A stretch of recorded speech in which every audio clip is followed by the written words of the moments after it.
বহুদিন ধরেই আছেন। আর জয়দীপ আমাদের একই ব্যাচ, আমরা স্কুলে আমরা একই ব্যাচ, একই জায়গায় একসঙ্গেই বসতাম। তা ও তো ছবি আপনারা, আমি আর বলবো না এসব, অত ছবি সংক্রান্ত ব্যাপারে কথা বলবো না। সবাইকে ধন্যবাদ যারা আপনাদের সময় করে আপনারা এই প্রোমোটায় এসছেন।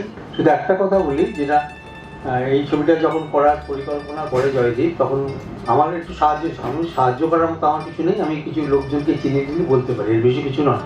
কারণ ওনারা যেভাবে ইনিশিয়েটিভ নিয়ে এই উদ্যোগ মানে আপনারা এই ডকুমেন্টেশনটা করেছেন, এটা সত্যি মানে নিউ থিয়েটার্সের পক্ষে গর্বের ব্যাপার।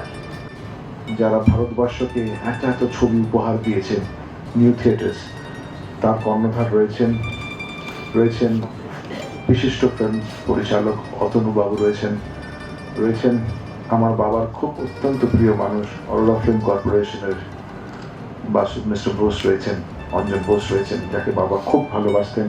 রাজ কাপুরের যে সময়টা তিনি কলকাতায় ছিলেন, মিত্র ইনস্টিটিউশনে পড়তেন এবং আস্তে আস্তে তার বড় হয়ে ওঠা, তার সঙ্গে সিনেমার সংযোগ, সেটাই নয়, আরও অনেক মানুষের কথা উঠে আসবে এবং সেই ইতিহাস থেকে যাবে। রাজ কাপুর কলকাতায় বড় হয়েছেন।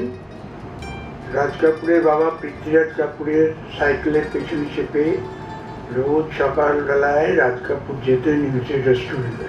প্রথমেই আমি বলি যে এরকম একটা সুন্দর অনুষ্ঠানে আমাকে আমন্ত্রণ দেওয়ার জন্য আমি এসজি সিনেবিতানের তরফ থেকে যারা যারা এই অনুষ্ঠানটা করেছেন তাদেরকে অসংখ্য ধন্যবাদ। এত গুণীজন এসছেন এবং তারা এত বড় মাপের একটা ছবির কথা ভাবছেন, আমি জানি না কতটা কি সফল হতে পারবো।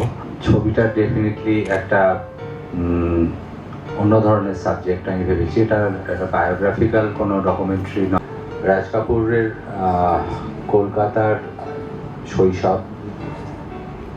শৈশব প্রত্যেকটা মানুষের কাছে খুব উপভোগ করে।